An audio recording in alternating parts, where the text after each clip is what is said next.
when he pushed. say black though. Well, neither one of them are fundamentally committed to defending black folk. There's no way in God's heaven that a person that came down from Mars and looked at the conditions of black people could conclude that anybody who's been ruling has been concerned about black people, has made it a priority. Going to the prisons. What's going on? This is a sick place.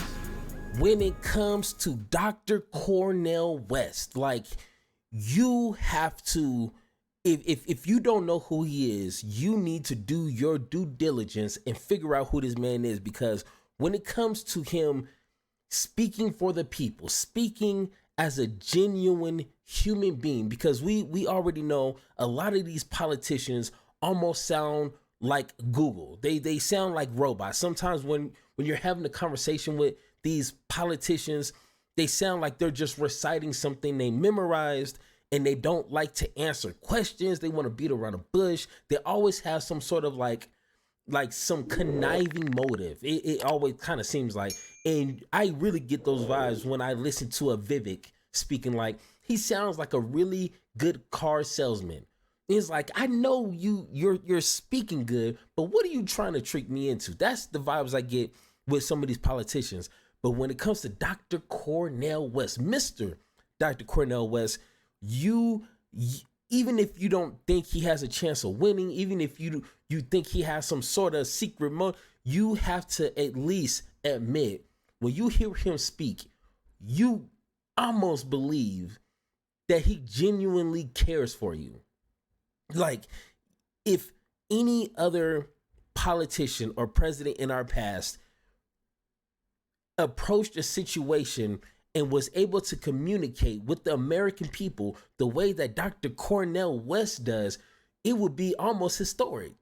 Because a lot of politicians aren't great speakers. And I mean, Obama was a great speaker, but I think Dr. Cornel West has Obama beaten when it comes to being able to have a dialect, a conversation, and deliver a message to the American people that will uplift them, get them excited. You know what I'm saying? So, but of course, when it comes to individuals trying to achieve the highest office in the land, it's always going to be some things that we can approve on. And at the end of this video, stick around, because I have at least two major, I said four, two major things I wish Dr. Cornel West would tighten up on, kind of focus and drive in on certain subjects, which I would think solidify his run for president in 2024. But let's go ahead and watch this interview with the Breakfast Club.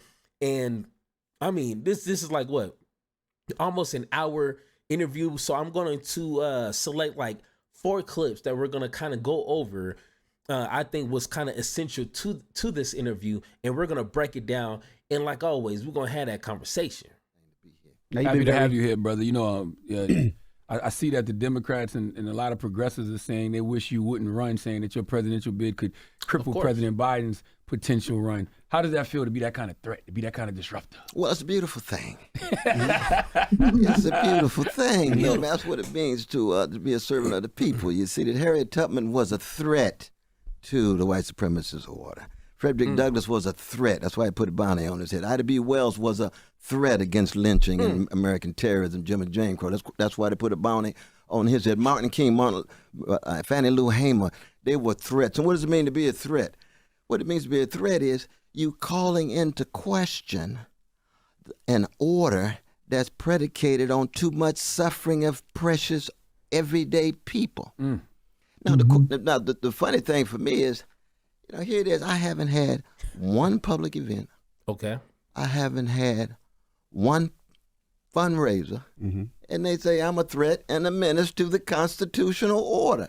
I say, yeah, that's what I need to be doing. That's precisely what I need to be doing, you see. Because the Constitution was pro-slavery in practice for 75 years. It's pro-Jim and Jane Crow in practice for 100 years. These days, the new Jim Crow. I always begin, as a Christian, I begin with the least of these. You see? Which means I look at the world through the lens of my partners who incarcerated. I've been blessed to teach in prisons for 41 years. Now, I asked the Democrats, what are you doing about mass incarceration? Biden, you was an architect of it, would a white supremacist named Thurman. That's right. Strom. What are you doing about mass incarceration? I want to know. If you're not doing about it, how am I spoiling your votes?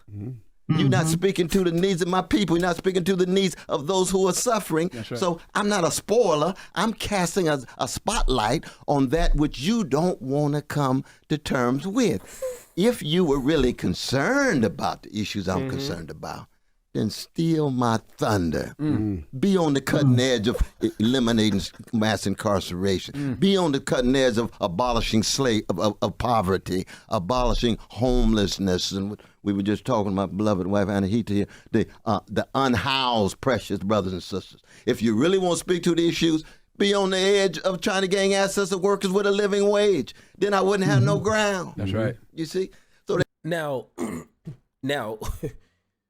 what did he say that was incorrect?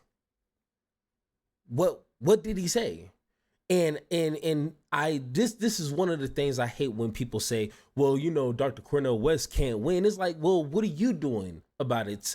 So we can at least try to give him a better chance of winning. And then a lot of people will say, well, you know, he's just trying to steal votes from Biden and it's going to cause Trump to win again.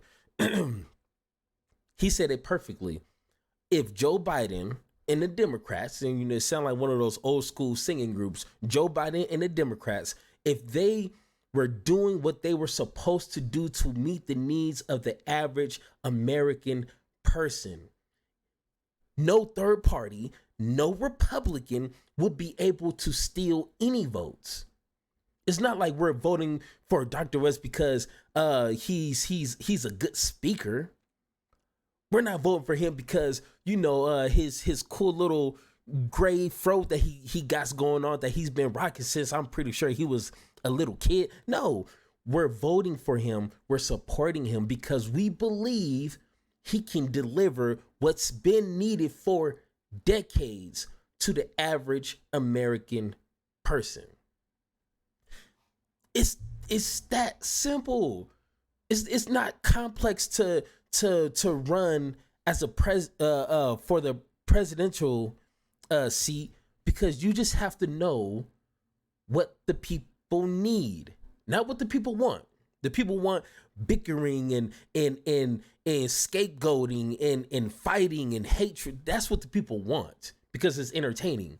Ask the Republicans; they do that very well. They give their viewers, their voters, what they want. But someone like a Dr. Cornel West, he knows what the people need. And it's that simple. It's not complicated. Let's not complicate this more than it needs to. You know, I mean, at least that's my my equation there. Yeah, Dr. West, you just touched on something about teaching in the prison for the last 41 years. You know, you obviously teach at a Ivy League. You have an Ivy League background. Teach at Ivy League at Princeton University. Can you speak a little bit, because I followed your entire career, and you mentioned it earlier about servant leadership. What does that mean, and why should we be looking for that in any elected official? How you're using your skill in an area that most would not. Yes, indeed. Okay, so once again, I mean, it almost, maybe I'm reading into it a little bit too deep here, but it almost feels like she's trying to like hint on and reflect on the conversation she had with Vivek, which pretty much went viral. And a lot of people seem to not understand what her point was when it comes to servitude. And I think, maybe, like I said, maybe I'm reading into this a little too much, but it feels like she's trying to reposition that question. So Cornel West, because we know he served the people, so she doesn't have to ask, when was the last time you, because I'm pretty sure his whole adult life was serving the people. So watch how Cornel West answers this question in comparison to how Vivek answered his question. Like, it's night and day here. And to see, I know you were kind enough to give me that long ride. Was it from Iowa to Chicago? Yes, sir. The days we were out Yes, there sir. with Brother Bernie and others. But I want to put this in context. You see, that each and every one of us, we are great to the degree to which we're true to the greatness that's been put inside of us. You see, so that the love of Mom and Dad, the love of Shiloh, Reverend Cook, the love of Deacon Hinton, and then get to the music. See, my life is inseparable from the love of Curtis Mayfield and Donny Hathaway and Aretha, the love of Phyllis Hyman. These people made a difference in my life. The Whispers, the Delphonics, and Enchantment. And so these are not just entertainers. I don't exist without that flow of love. Now, then the question becomes, what are you going to do with the love? Well, I like spend time with books and libraries and things. I like to read so that I want to give in my own way. If I could sing like Marvin Gaye, I would be singing. But I try to read like Du Bois. I try to read like Toni Morrison. I got to work relative to my own gifts. And then I recognize, lo and behold, I come from a great black people. There's no other people in 400 years who've been so chronically hated and yet taught the world so much about love. No other people. John Coltrane's Love Supreme, Toni Morrison's Beloved, James Baldwin's Love, Soak Essays, and we ain't got the Stevie Wonder Love in Need of Love. What is it about these people who terrorized for 400 years but don't form a black version of the Ku Klux Klan? You see, that continually call for the freedom of everybody. That's a spiritual and a moral discipline that the whole world takes notice of. Who never tried to overthrow the government. Who never tried to overthrow the government the way in which they did on the right-wing gangsters did. You see, now, and of course, there's a sense in which we had good reason to overthrow the government. That's right.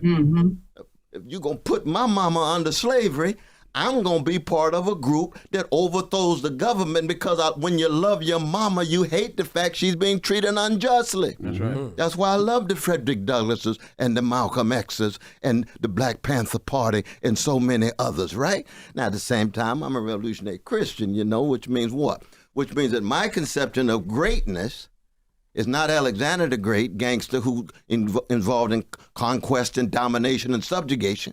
That's America. See, when Trump say great, what he means is conquest, domination, marginalization. When I say great, I'm talking about Fannie Lou Hamer. I'm talking about Martin King. I'm talking about Marcus Garvey. What are they talking about? Trying to ensure they create orders in which everybody's treated with dignity. Now, that's a high, high standard.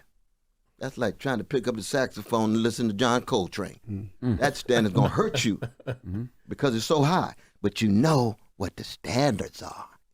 And the crucial point is, how do you pass it on to the younger generation? And the only way you pass it on, my dear sister, how do you do it? Is by example. By example. What do you think? Part of the problem these days, we got too many black leaders who are no longer on the love train, they're on the gravy train. Ooh, they about the money. It's about their money. Hey, whoa. Hey, if you guys want to hear what he is going to follow up with that, it's amazing. Like, he is unapologetic, but he says it with love, and he's calling out everybody when it comes to, you know, black folks on the gravy train. But his answer, it spoke to where how I would summarize it is, I had people who loved me, and I practiced that in my own life, in my own way. I found a way that I could serve the people through reading, through educating. That's his way. And now I can show that to the younger generation. And we already know he has a history of serving the community, being a servitude to American people. So like we already got the receipts. You know what I'm saying? So it's just proof that when you have a history of already doing this before, you know, a whole, you know, I'm running for president, I'm trying to get into office. If you can do that without having that as your finish line, That's more credibility for yourself, because we already know what you're about. And that's why you can't really question his motives, because he's been doing this for his entire adult life. He's been doing this longer than I've been alive. You know what I'm saying? He's been out there serving the community before I was born. I'm 36 years old. You know what I'm saying? That means something. But a Vivek, like you all of a sudden want to run for president, and you've been doing what? What have you been doing? Oh, just making money. Just making money, okay? So I need people to take note when it comes to someone running for president, the highest office in the land. You gotta at least have a history of receipts of you already serving the American people. Of chronic hatred and tear and trauma and sorrow. That's right. That's who we Dr. are at West, our best. Yeah. You mentioned in one of your interviews how we should be taking notice to all of these strikes going on. Oh, so absolutely. a moment ago you said, the Democrats are saying, hey, all is well, the economy is well. Break down to the people how you talked about, it can't be going too well because people are striking everywhere. Isn't that the truth? Thank God Almighty. At Amazon, Brother Chris, I thought we were going to have a strike at UPS, but they called it off the last minute and got a deal. But you got to continually engage, because C-class struggle is inescapable in the capitalist society. You have to be very honest about that. And the end and aim is always to squeeze from the worker what you can to make the profits as high as you can. You got banks right here in New York that are generating billions and billions and billions of dollars and staying in the pockets of the well-to-do. We got 3 individuals in the country that has wealth equivalent to 160 million citizens. 3 people.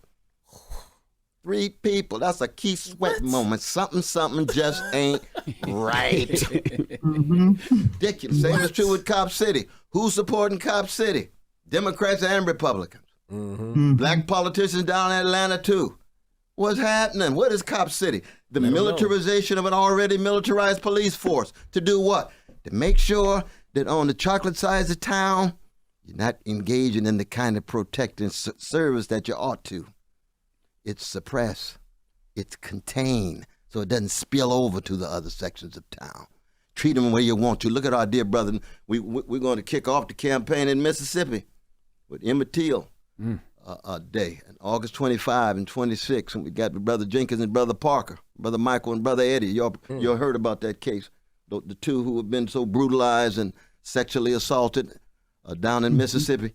And the officers just pleaded guilty. My dear brother Malik Shabazz just told me about they just pleaded guilty. But we're going to be down there with those brothers. Why? Because that's where we begin. And it's just 2 hours from Delta, Mississippi. That's where the blues comes from. That's Robert Johnson, hellhound on my trail. That's son. All right. Hey, check this out. Once again, what did he say that was factually, historically incorrect? If Democrats are saying, hey, the economy's good, people are working, we just created, which I'd never really verified these numbers, but, we just created, 3.7 million jobs and, but why did UPS need to go on a strike? Like, why are still people struggling when it comes to maintaining just the basic functions of living? I have no idea. But once again, it's easy for a Republican to say that, because Republicans, they're already tuned, they're already just functioned to say it's the Democrats' fault. The Democrats aren't doing anything. It's okay. I get it. They're going to say that by default. But when it comes from someone like a Cornel West, who for the most part has voted Democrat, but it's essential and important for him to run in the Green Party. And I said this in a whole bunch of videos. It gives him a little bit more leverage to take the gloves off and say what you need to say about the Democrats and their shortcomings and everything that Biden didn't do or what Biden doesn't want to do, it's easier to be like, I'm not associating with that party because that party as a whole is corrupt. And he even mentions that throughout this interview. So, like, why are we not voting for Cornel West, huh? That is the question. To be a human being of dignity made in the image and likeness of God, for me. That's right. I just got a couple more questions. Sure. It's like kind of two-part question. I want to know what do you think Republicans are getting right and what are they getting wrong? What do you think Democrats are getting right? That's a good one. What do you think they're getting wrong? Yeah, I think the Republicans get one thing right, and that is they've had historically in the last 50 years a certain fear of centralized government undermining liberties. Now, they've given that up recently because the neo-fascists have taken over. Bars. Because for me, you see, I believe in workers' control. I have a suspicion of government, too, and it's partly because of the kind of surveillance and COINTELPRO and the ways in which government has access to powers of surveillance of each and every one of us. So I'm deeply tied to personal liberties. I'm deeply tied to individual rights. I think people ought to be able to make their own decisions. Now, isn't one of the biggest complaints that your average Republican voter would say? We want smaller government. We don't want the government telling us what to do. We don't want the government to be all up in our business. We don't want the government to tell me how to treat my kids, or well, not how to treat, because you can't abuse your kids, but you can't tell me how I should live my life and what job to work and how to conduct myself, within my own walls. Like, isn't that the biggest complaint by your average Republican voter? Don't take away my rights. Don't take away my freedoms. Keep out of my business.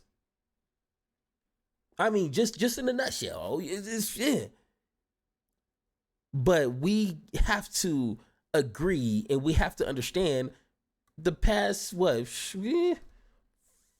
6 years? Republicans somehow turned a U-turn on that because now they're the party of taking rights. Vivek wants to take away voting rights. For Pete's sakes. For Pete's sake. He wants to take away voting rights and you want to vote for him. Jesus Christ, man. Come on. Let's get back here. It could be women having control over their bodies. It could be gay brothers like James Baldwin or lesbian sisters like Audre Lorde or trans or anybody. Individual liberties are important, but they are important alongside overcoming structures of domination in the economy, in discrimination, in the workplace. What do the Democrats get right? The Democrats get right the defense of rights of women and gay brothers and lesbian sisters and trans. They've been decent on that when pushed. You say black, though. Well, neither one of them are fundamentally committed to defending black folk. Mm-hmm. There's no way in God's heaven that a person that came down from Mars and looked at the conditions of black people could conclude that anybody who's been ruling has been concerned about black people, has made it a priority. Going to the prisons. What's going on? This is a sick place. Los Angeles got 45,000 homeless, 9% black, 40% of them black. That ain't no accident. That's white supremacy at work at its deepest level. It's inseparable from the economy. It's inseparable from education. It's inseparable from the spiritual condition of black people. Hey, guys. What? Black folks has been saying this for years. Black folks has been saying this for years, okay? And I hear a lot of Republicans saying, why do black folks just keep voting for Democrats? Well, one is not because we're excited and we're just, happy, joy voting for Democrats. No, was one because it's better than voting for any Republican. I mean, that I can think of. And if we just had another opportunity, another party where if somebody could go into that office and actually had black folks as a plan to restructure years of neglect, because when you neglect something, anything, if you neglect fixing your car after a certain amount of time, it's going to have troubles, obviously. Like, that's just really common sense. If we can have a president do that, that will change everything. We already know when you help black folks, you helping everybody, because you can't name one movement, one piece of legislation or law that's ever been passed for black folks since the first slaves stepped on American soil or indigenous soil. Everything that has been created to progress black folks helped someone else adjacently in some way, shape, or form. If it wasn't for the movement of black people, women still wouldn't have any rights. These immigrants wouldn't have anything. You see how that works? When you help black folks, you unknowingly help everybody else. Obviously, like, that's pretty daggone simple. We don't love ourselves, affirm ourselves, and so forth. But it means to me that neither one of these parties has ever made it a priority to empower black people. And see, with that said, I don't understand how come the Green Party isn't able to make more of an impact, because they are a viable alternative to this two-party system that people claim to be sick of. Well, part of it is the Green Party itself has never made it a major priority to empower black people either. Mm-hmm. Am I telling the truth, my sister? Absolutely. Mm-hmm. They're concerned about the environment, rightly so. They're concerned about capitalism, rightly so. Mm-hmm. They're concerned about patriarchy, rightly so. Patriarchy in relation to black sisters, brown sisters, indigenous sisters, Middle Eastern sisters, and so forth. Yes, in principle, but not a priority. Mm-hmm. Not a priority, you see. And so those of us who are improvisational and moving from one context to the next, you had to be true to what's inside of you. Mm-hmm. That's all. You just have to be true. It would be like James Brown, playing the funk in the Apollo and go to Carnegie Hall and start playing Lawrence Welk. He's not going to do that. He's true to himself. That's right. The funk is going to be as funky in Carnegie Hall as it's going to be in the Apollo. That's right. That's what we need. We need politicians. We need black professionals like that. All right, let's go ahead. All right.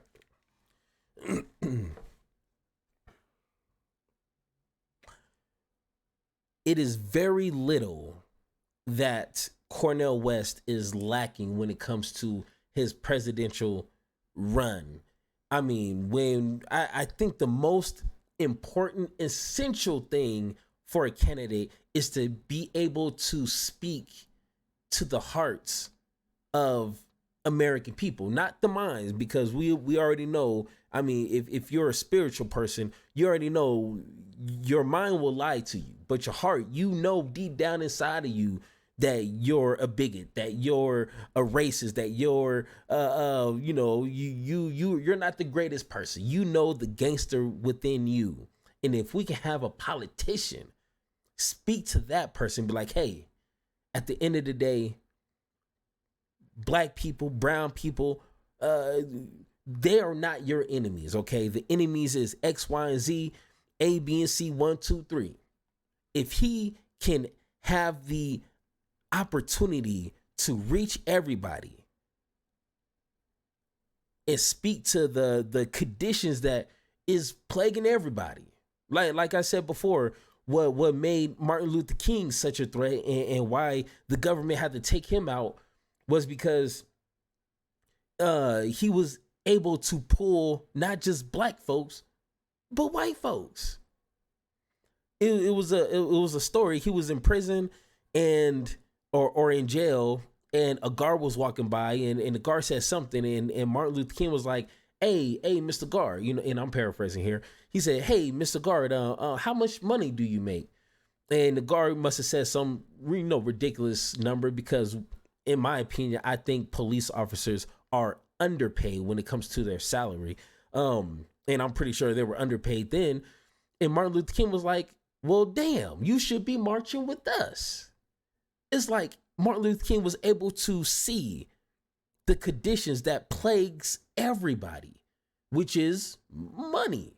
Regular folks like you and me, we need money to survive. Unfortunately, that's how capitalism works. But if we can have a candidate to speak to that and not scapegoat and talk about trans people, brown people, Chinese people, and gay people, and it's like, no. Let's get to the root cause of everybody's issues.